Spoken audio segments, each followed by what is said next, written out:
कि छात्रों को जो है जैसा कि मैंने श्वेत पट पर लिख दिया है पाठ 2 का जो अपराजिता शीर्षक पाठ है, इसके प्रश्नोत्तर को जो है बताने जा रहे हैं। इसमें 2 तरह के प्रश्नोत्तर हैं, एक मौखिक हैं और दूसरा लिखित।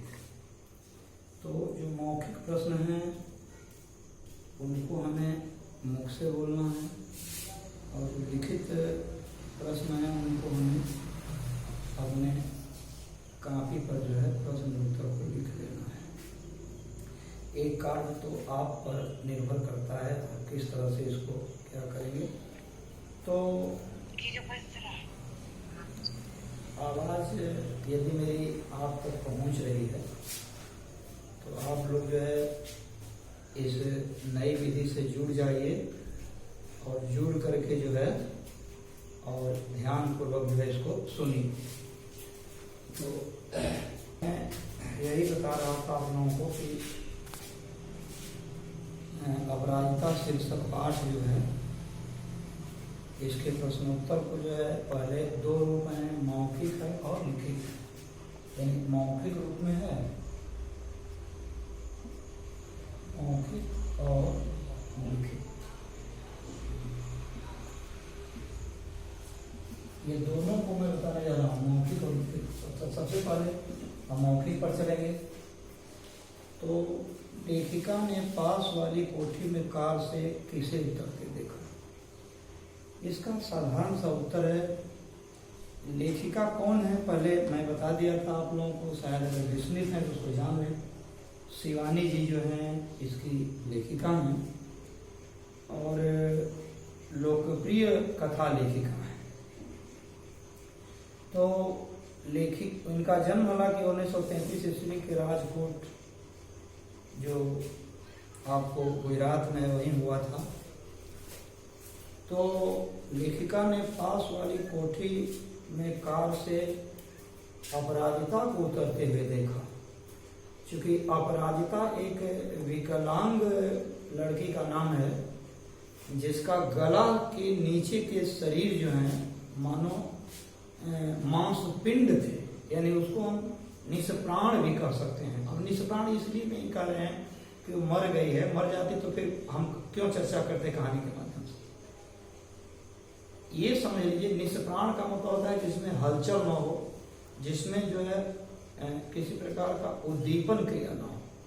तो इस तरह से पास वाली कोठी में जो है लेखिका जो है कार से उतरते हुए अपराजिता को देखा। दूसरा प्रश्न आपके सामने है कि युवक ने दायां हाथ कट जाने पर क्या किया।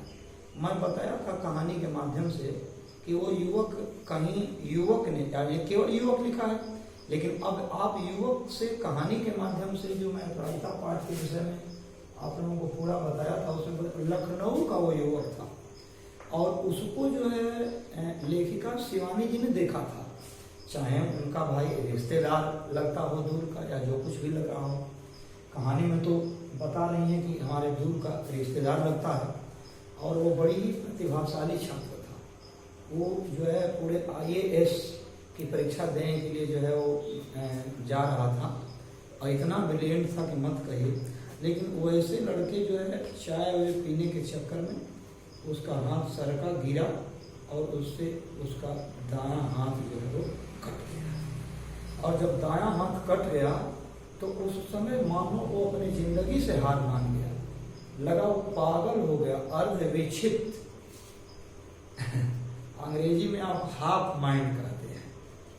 तो मैं इसलिए बता रहा हूँ कि अंग्रेजी तो ज़्यादा नहीं जानता, लेकिन कुछ कुछ समाज से जो सीखा हूँ उसके लिए मैं बता देता हूँ। तो जाहिर सी बात है कि तत्काल हाथ कटने से तो तत्क्षण आदमी होपलेस हो सकता है, परंतु बाद में धीरे धीरे वो उस चीज़ से उभर सकता है।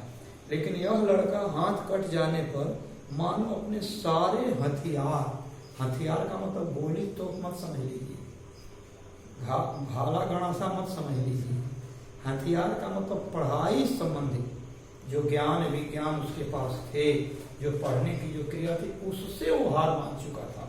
लगा कि उसकी जो जिंदगी है वो हाथ कट गई तो उसकी जिंदगी मानो कट गई, ये कह रहे हैं। इसलिए युवक ने दायां हाथ कट जाने पर अपनी पढ़ाई लिखाई और सारी चीज क्या कर दिया, छोड़ दिया, यही किया। एक भी उत्तर आप लोगों को समझ में आ गया हो गया। अब तीसरा प्रश्न है कि डॉक्टर चंद्रा ने किसके सानिध्य में डॉक्टरेट ग्रहण की।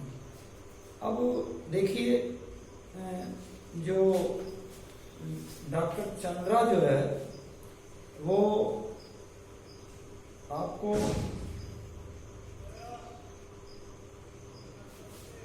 शेखरन के साथ, शेखरन के सानिध्य में उसने जो है डॉक्टरेट की जो है उपाधि ग्रहण की। और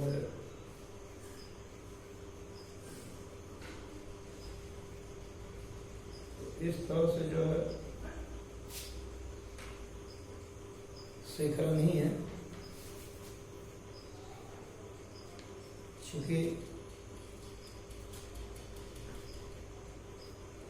यहाँ लिखा भी है कि डॉक्टर चंद्रा के प्रोफेसर के शब्दों में, यानी उसने पीएचडी डॉक्टरेट की उपाधि जो है, इनकी माता का नाम जननी श्रीमती सुब्रमण्यम था। तो इस तरह से सुब्रमण्यम जो है इसमें डॉक्टरेट ली होगी।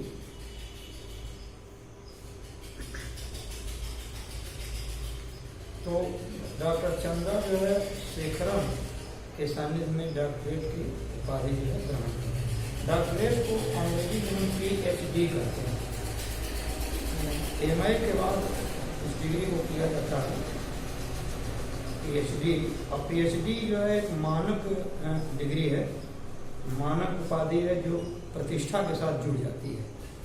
यदि कोई पीएचडी कर लेता है तो कोई जरूरी नहीं कि वो चिकित्सक है, लेकिन वो अपने विषय का जरूर चिकित्सक हो जाता है, अपने विषय का वो सर्जन हो जाता है, उस विषय का वो ज्ञाता हो जाता है, इसीलिए उसको डॉक्टर की उपाधि जो है मिली। इसीलिए अपराजिता का नाम चंद्रा था और चंद्रा के आगे अब डॉक्टर लगने लगा, क्योंकि जो ही उसने पीएचडी किया अब डॉक्टर की उपाधि जो है। डॉक्टर चंद्रा कौन सी पहली लड़की बनी? देखिए, डॉक्टर चंद्रा जो है आपको मैं बता दूं कि उसका आर्थोपेडिक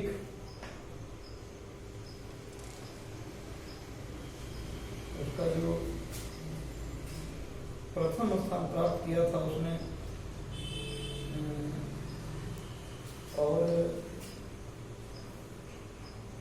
मैं बता दूं आप लोगों को, थोड़ा सा आप देखेंगे तो इसमें समझ में आ जाएगा कि जो है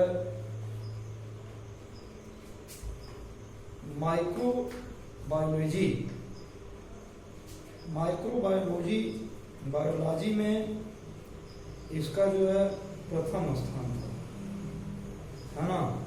और इसको पाने वाली डॉक्टर चंद्रा जो है प्रथम भारतीय थी, यानी प्रथम 1976 में इसने माइक्रोबायोलॉजी में जो है जो डॉक्टरेट की उपाधि ली। ये चंद्रा जो है इस डिग्री को पाने वाली प्रथम भारतीय लड़की थी, महिला थी। तो आपको डॉक्टर चंद्रा कौन सी पहली लड़की बनी? यानी माइक्रोबायोलॉजी में डॉक्टरेट करने वाली प्रथम जो है महिला बनी। तो ये प्रश्न का भी उत्तर आप लोगों को मिल चुका है। इसके बाद मौखिक का जो है वो प्रश्न समाप्त होता है। अब लिखित की ओर हम बढ़ते हैं। अब लिखित में देखिए, पिछले महीने लेखिका ने किसे देखा? अब वही उत्तर होगा, अपराजिता को, यानी डॉक्टर चंद्रा को देखा। लेखिका डॉक्टर चंद्रा की कहानी सुनकर दंग क्यों रह गई? अब देखिए, आश्चर्य कब होता है?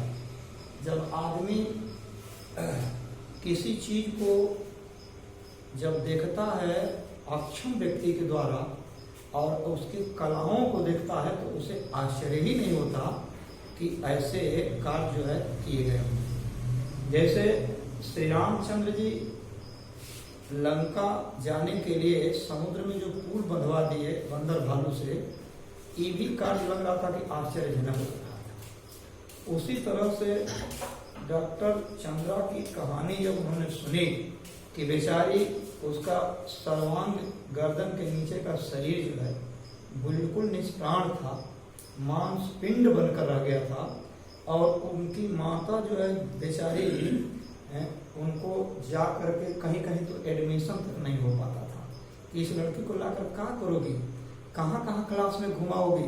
तो उसकी माँ कहती थी कि मैं सर आप न चिंता करें, मैं इसको जिस जिस क्लास में जरूरत पड़ेगी मैं अपनी लड़की को ले जाकर पढ़ाऊँगी। इस तरह की धन्य है वो उसकी माता सुब्रमण्यम, बहुत बहुत धन्यवाद की पात्रा है, उसको बहुत बहुत हमारे तरफ से भी थैंक यू कि इस तरह की माता जो है निश्चित तौर पर बड़े विरले मिला करती हैं, जो परिवार के सदस्यों को छोड़कर और उस विकलांग लड़की के पीछे 18 वर्ष तक इसी तरह वो करती रह गई, लेकिन उसकी मेहनत रंग लाई। और याद रखिए कि मेहनत सबकी रंग लाती है, क्योंकि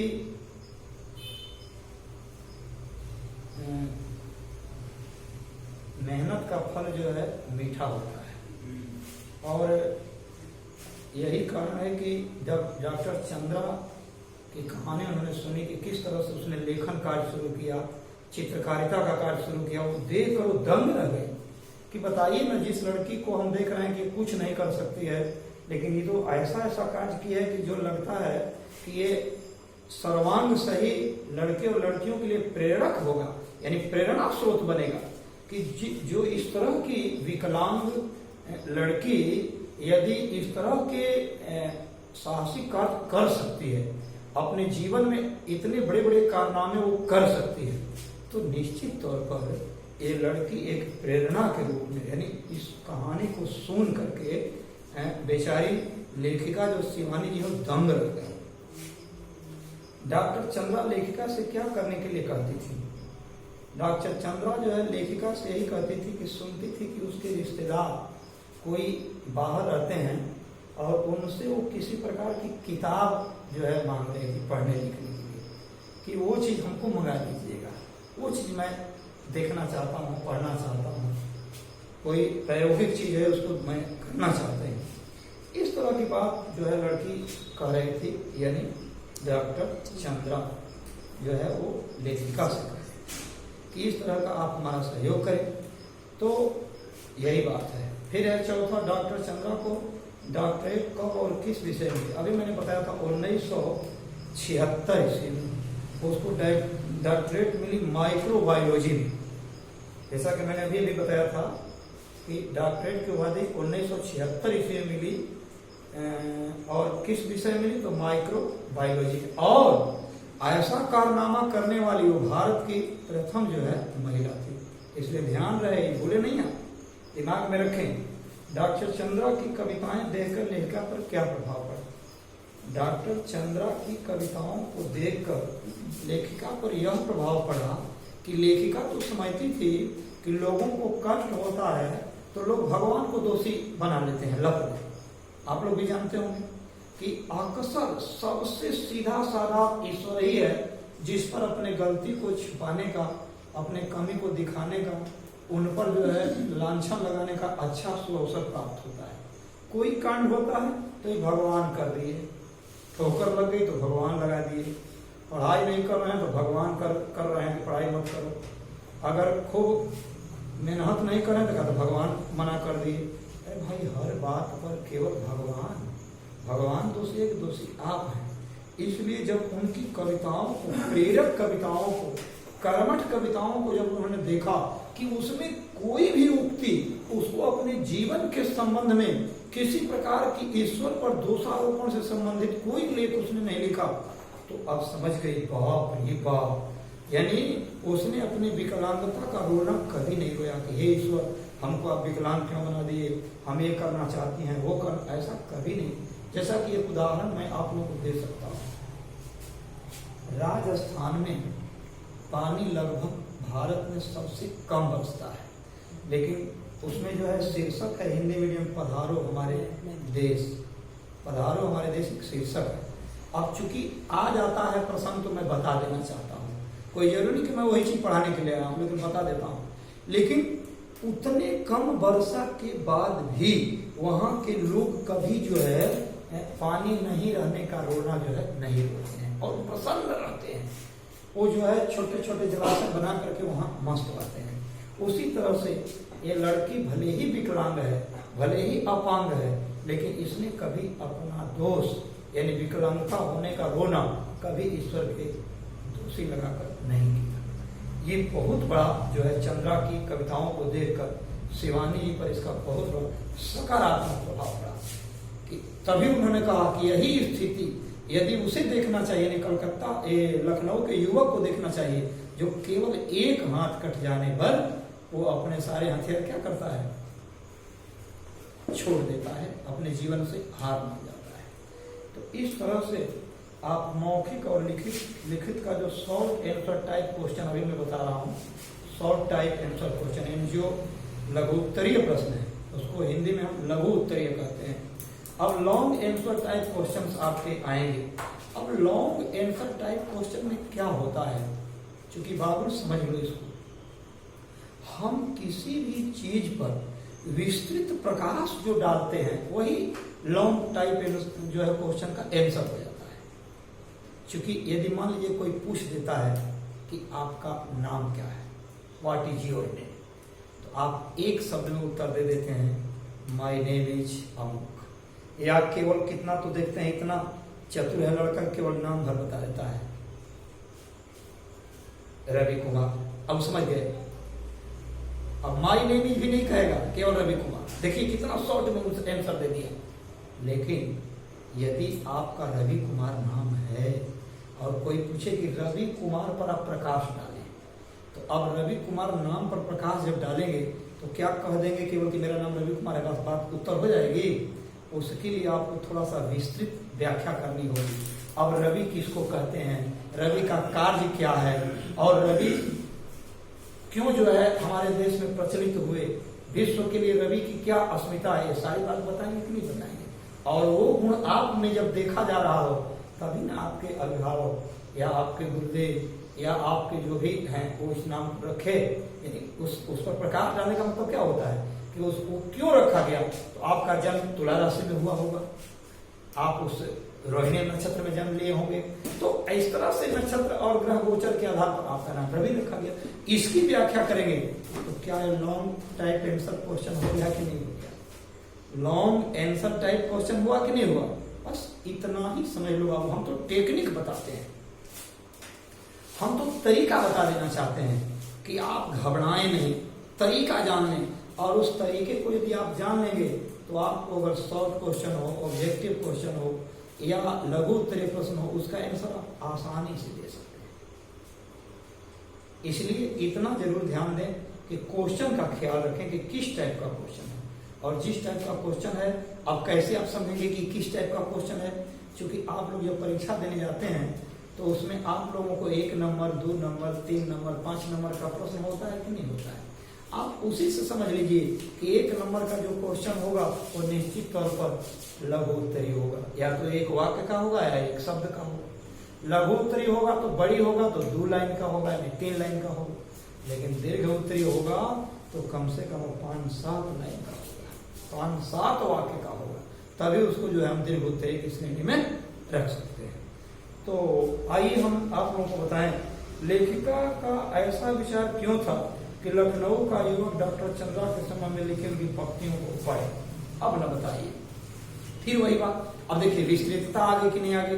अब लेखिका का ऐसा विचार इसलिए आया कि जो लखनऊ का जो युवक था इनके दूर का रिश्तेदार था, और वो चूंकि बहुत तेज माइंडेड था, प्रतिभाशाली छात्र था, परंतु उसके एक झटके में यानी केवल दायां हाथ कट जाने के ही कारण उसने अपना जो है सारा हथियार डाल दिया, मानो वो जीवन से हार मान गया। यहाँ जो है चंद्रा का पूरा शरीर, गर्दन के नीचे पूरा शरीर जो है वो न हिल रहा है न डूल रहा है, अब बताइए कितना शरीर इसका मैंने एक तरह से निष्प्राण है, फिर भी इसने कभी हार नहीं मानी। तो ये एक प्रेरक हो गई, इसीलिए उन्होंने कहा कि इन पंक्तियों को पढ़ना चाहिए। यानी जो कविताएं लिखी हैं, जो पंक्तियां लिखी हैं डॉक्टर चंद्रा यानी अपराजिता ने, उसमें जो हौसले हैं वो कभी भगवान का रोना उसने नहीं रोया, अपने विकलांगता के लिए भगवान को कभी दोषी ही नहीं किया। और यहाँ ये युवक क्या कर रहा है कि एक हाथ पर जाने मात्र से ही अपने पूरे जिंदगी को हार मान गया, यानी पागल हो गया, मानवाधा विक्षिप्त पागल हो गया है। तो इस तरह से डॉक्टर चंद्रा जो है के संबंध में लिखी उनकी पंक्तियों को अवश्य पढ़ना चाहिए। ऐसे लेखक को तभी प्रेरणा मिलेगी, और जब प्रेरणा मिलेगी तब आप अपने कार्य को पुनः प्रारंभ करके और अपने उन्नत जो शिखर है महत्वाकांक्षा की, उसको आप निश्चित तौर पर अधिगमित कर पाएंगे, उस पर जो है आरोहण कर पाएंगे या उसे प्राप्त कर सकते हैं। तो ये दीर्घोत्तरी प्रश्न हो गया। मैंने क्या बताया, यही तो बताया कि केवल प्रकाश डालने की जो कला है थोड़ा बढ़ा दीजिए, वो जो है हो गया। अब देखिए डॉक्टर चंद्रा की कार्य कुशलता को लेखिका ने सुदीर्घ कठिन अभ्यास की अपना भूमिका क्यों कहा है। देखिए एक दोहा आप सुने होंगे कि करत करत अभ्यास तें जड़मति होत सुजान, रसरी आवत जात तें अब पत्थर पर परत निशान। कोई कहता है सील पर परत निशान।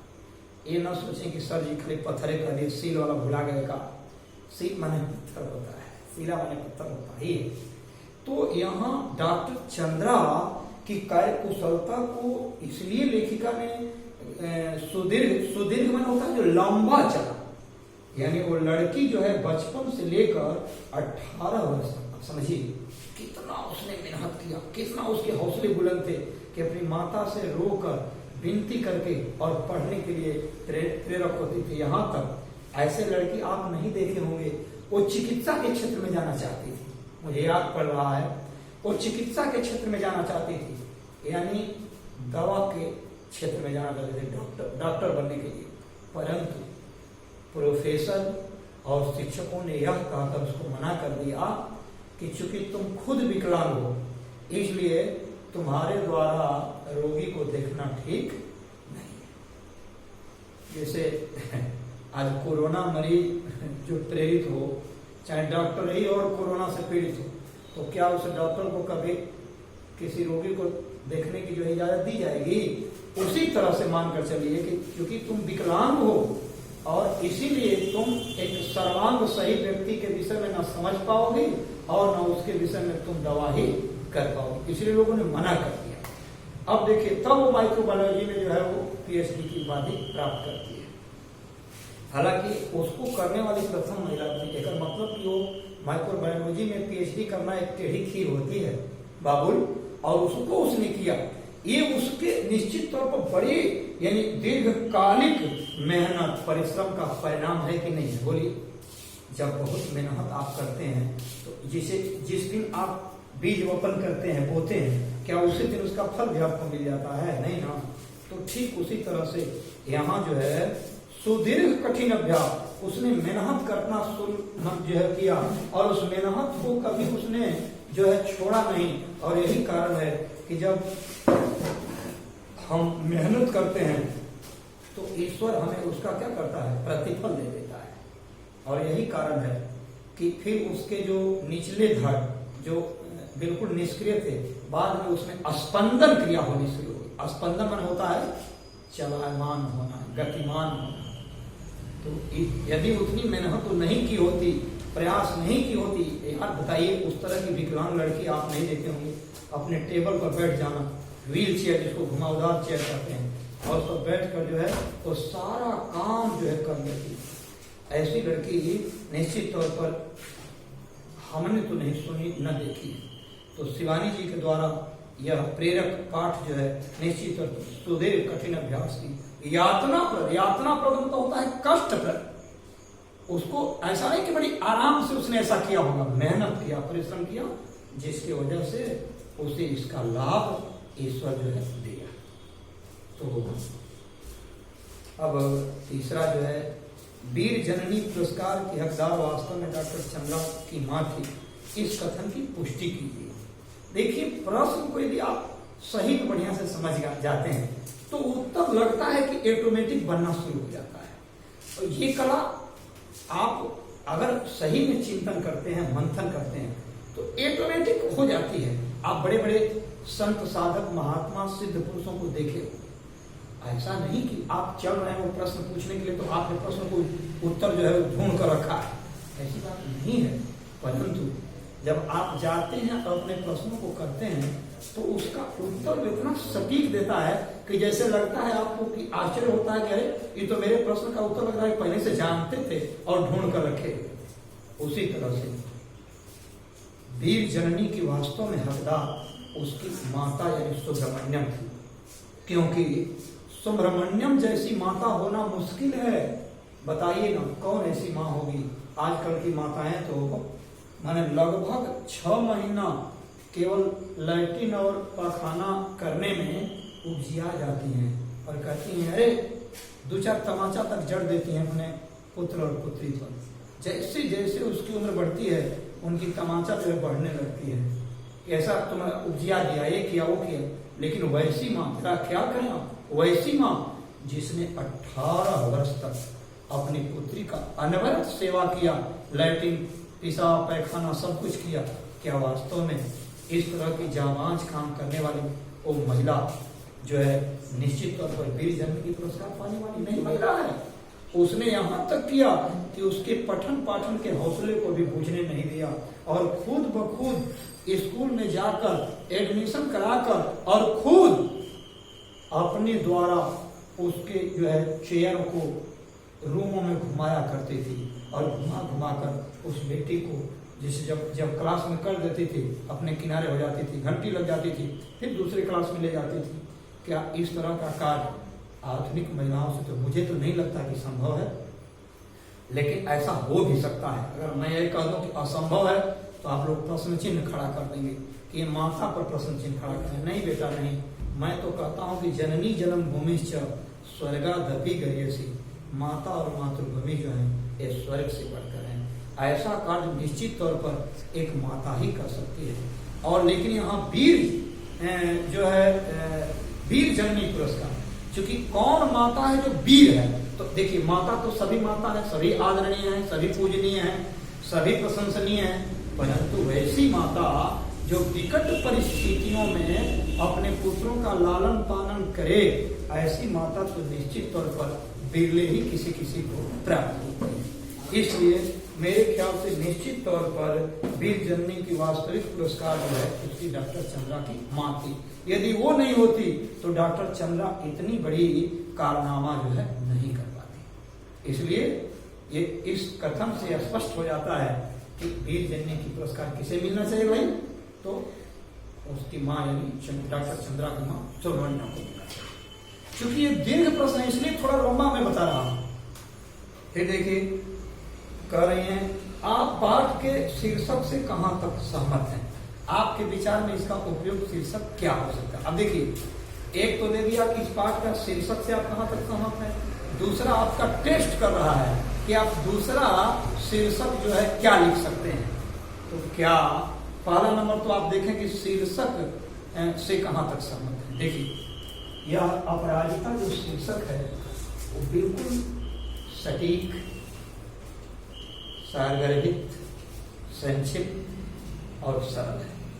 क्योंकि इसका अर्थ अपराजिता, पराजित माने होता है हार मानना, अपराजिता माने नहीं हार मानने वाली। यानी इस शीर्षक बता रहा है कि किसी न किसी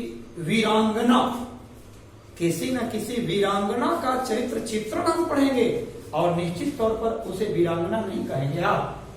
जो डॉक्टर चंद्रा है यानी जो अपराजिता है, क्या उसे आप जो है कहेंगे कि नहीं कहेंगे। इस तरह से इसमें जो है यह शीर्षक बिल्कुल शिवानी जी के द्वारा विरचित यह सारगर्भित है और इसका शीर्षक अपराजित बड़ा आकर्षक भी है, क्योंकि इसको देखकर मन करता है कि अपराजिता कौन, कैसी अपराजिता, कौन ऐसी देवी है जो अपराजित है, इसको पढ़ने का मन करने लगता है।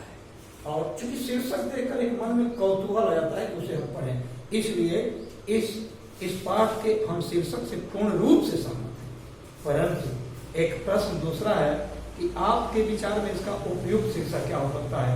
तो मैं इसको बताना चाह रहा हूं कि हमारे विचार से इसका उपयुक्त शीर्षक जो है हम जो है दूसरा ले सकते हैं कि महान चंद्र। शीर्षक होगा महान चंद्र, यानी चंद्रा कौन थी? एक महान थी, एक हो सकता है। दूसरा हो सकता है बहादुर चंद्र। क्या हो सकता है? बहादुर चंद्र, ये भी हो सकता है। तीसरा हो सकता है साहसिक चंद्र। साहसिक चंद्र यानी इतना जितना साहस था इतना साहस किसी के पास नहीं। और लास्ट में आप शीर्षक दे सकते हैं विकलांग चंद्र। विकलांग चंद्र। तो शीर्षक तो बहुत सारे बन सकते हैं।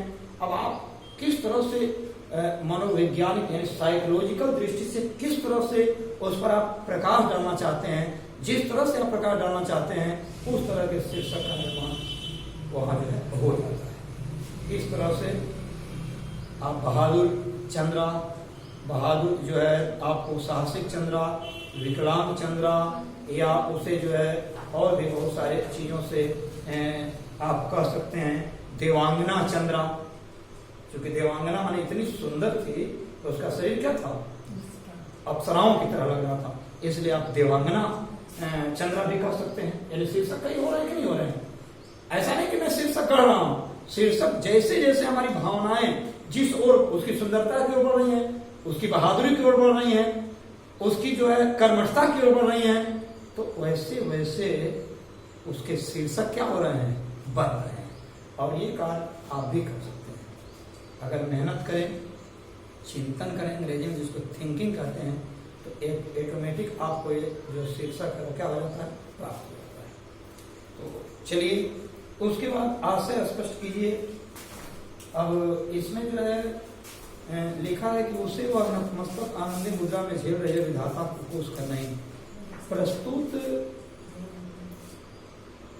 प्रस्तुत पंक्ति के माध्यम से यहाँ ये समझ रहे हैं कि यानी अपनी विकलांगता में भी डॉक्टर चंद्रा जो है आनंद का अनुभव कर रही है। ये बहुत बड़ी चीज है कि ईश्वर ने हमें विकलांग बनाया, लेकिन उसने विकलांगता के लिए कभी ईश्वर पर दोषारोपण नहीं किया। ये उसके बहादुरी होने का सबसे बड़ा जो है लक्षण दिखाई देता है। तो निश्चित तौर पर उसने कभी विधाता पर दोष नहीं लगाया, यानी ईश्वर को दोषी नहीं ठहराया, और वह नतमस्तक मन होता है बिल्कुल विनम्र मुद्रा में, झुकी हुई मुद्रा में, शांत मुद्रा में अपने आप के इस कष्ट को झेल रही है, परंतु कभी विधाता को दोषी जो है नहीं मानते। अब ख जो है वह बीते भर की लड़की मुझे किसी देवांगना से कम नहीं लगी। अब देखिए जो मैं जिक्र अभी कर रहा था वो प्रश्न यहाँ जो है लाइन में दे दिया। प्रस्तुत पंक्ति के माध्यम से शिवानी जी का कथन है, यानी लेखिका शिवानी जी का, कि वह लड़की छोटी थी परंतु इतनी उसकी सुंदरता, ईश्वर मुखाकृति की सुंदरता, उसके मनोहर चेहरे की बनावट इतनी सुंदर थी कि वो लगता था कि कोई देवांगना अप्सर है, परंतु ईश्वर ने केवल उसको यानी गर्दन के नीचे की शरीर जो है वो बिल्कुल क्या कर दिया? निष्काम कर दिया। लेकिन उसके चेहरे इतने सुंदर थे कि जिसका टक्कर जो है साधारण आजकल की लड़कियां नहीं कर सकती। इन उनके से यही होता है। अब गौ है बुद्धिदीप्त आंखों में अदम्य उत्साह, प्रतिपल प्रतिक्षण भरपूर उत्कट जीविसा, और फिर कैसी कैसी महत्वाकांक्षा। पहले एक एक शब्द का अर्थ ले लें। बुद्धिदीप्त मतलब है जिस बुद्धि में बिल्कुल ज्ञान की प्रकाश झलक रही हो। आंखों में अदम्य उत्साह, यानी आंख जो है बिल्कुल उत्साहित है। जैसे आप देखे होंगे जब आदमी दुखित हो जाता है तो उसके नेत्र समझ में आने लगते हैं, नीचे को झुक जाते हैं, तो समझ में आता है कि व्यक्ति दुखित है, चिंतित है। प्रतिपल प्रतिक्षण भरपूर उत्कट जिजीविसा होता है जीने की प्रबल उत्कंठा, जीने की प्रबल इच्छा। इनकी जो जीने की इच्छा है वो प्रतिपल प्रतिक्षण भरपूर है। यानी वो अपने विकलांगता के लिए ईश्वर को दोषी समझकर ऐसा नहीं कहते कि हे ईश्वर हमें उठा लो, अभी संसार में बहुत हमें कष्ट हो रहे हैं, ऐसा कभी उसने नहीं कहा, बल्कि वो अपने आयु को और लंबा मानती थी। यानी प्रतिफल जीने की इच्छा थी। एक मतलब कि अपनी लंबी आयु की वो कामना करती थी, लंबी आयु की कामना। इस तरह से कैसी कैसी महत्वाकांक्षा, यानी उस लड़की में बहुत सारी महत्वाकांक्षा, कभी समाज की सेवा करने की भावना, कभी कुछ करने की भावना, कभी किसी प्रकार, यानी बहुत सारी महत्वाकांक्षाएं उनके पास थी। और उसने ये दिखा दिया कि विकलांगता के कारण ऐसा नहीं कि हम जो है अपने जीवन से हार मान जाए। यदि मनुष्य में हौसला हो तो किसी भी असंभव कार्य को वह संभव कर सकता है। और अंतिम जो आशय है इस पाठ का, जो प्रश्न है, उसको समाप्त करने के बाद आप लोगों से विदा होंगे। तो ईश्वर सब द्वार एक साथ बंद नहीं करता। यदि वह एक द्वार बंद करता भी है तो दूसरा द्वार खोल भी देता है। देखिए, ठीक कहा गया है, ईश्वर बिल्कुल समदर्शी होता है। यदि किसी के पास लगता है कि नाजायज किया है तो उसकी भरपाई वो किसी न किसी खुशी का इजहार करके कर देता है। जैसे हम लोग पढ़ते हैं कि ईश्वर सभी दरवाजे एक साथ बंद नहीं करते। यदि कोई दरवाजा बंद करते हैं तो उसके लिए कुछ दरवाजा खोल देते हैं। सही बात है, ईश्वर जो है सारे कष्ट एक ही व्यक्ति पर नहीं थोपना चाहता, क्योंकि ईश्वर समदर्शी है, वो सर्वद्रष्टा है, वो सभी को एक समान जानता है। और यही कारण है कि वह यदि यानी विकलांग अपराजिता को विकलांग बनाया तो उसने इतनी सद्बुद्धि दे दिया, इतना ज्ञान दे दिया, इतना माइंड उसका स्ट्रॉन्ग कर दिया कि वो माइक्रोबायोलॉजी में पीएचडी करने वाली प्रथम महिला बन गई। डॉक्टरेट की उपाधि उसने ग्रहण किया, राष्ट्रपति के पुरस्कार से पुरस्कृत की गई। अब बताइए ना, इस तरह की हौसला बुलंदी निश्चित तौर पर ईश्वर कहीं न कहीं प्रेरणा दिया। एक तरफ उसको विकलांग बनाया तो दूसरी तरफ उसके माइंड को इतना स्ट्रॉन्ग बनाया कि उसका जो है जीवन जो है बिल्कुल एक सुंदर एक राजसी ठाट की तरह चलने लगा। यानी उसकी नौकरी लगी, उसके बाद तो कहिए मत, फिर एक बिल्कुल प्रशासनिक सेवा की तरफ उसने अपना कार्य करना आरंभ किया। तो ठीक कहा गया है कि ईश्वर जो है सब दरवाजा एक साथ नहीं करता। यदि कुछ दरवाजा बंद करता है तो दूसरा दरवाजा में खोल देता है। बहुत बहुत धन्यवाद। यदि किसी बच्चे को इस प्रश्न में यदि कोई ट्रबल हो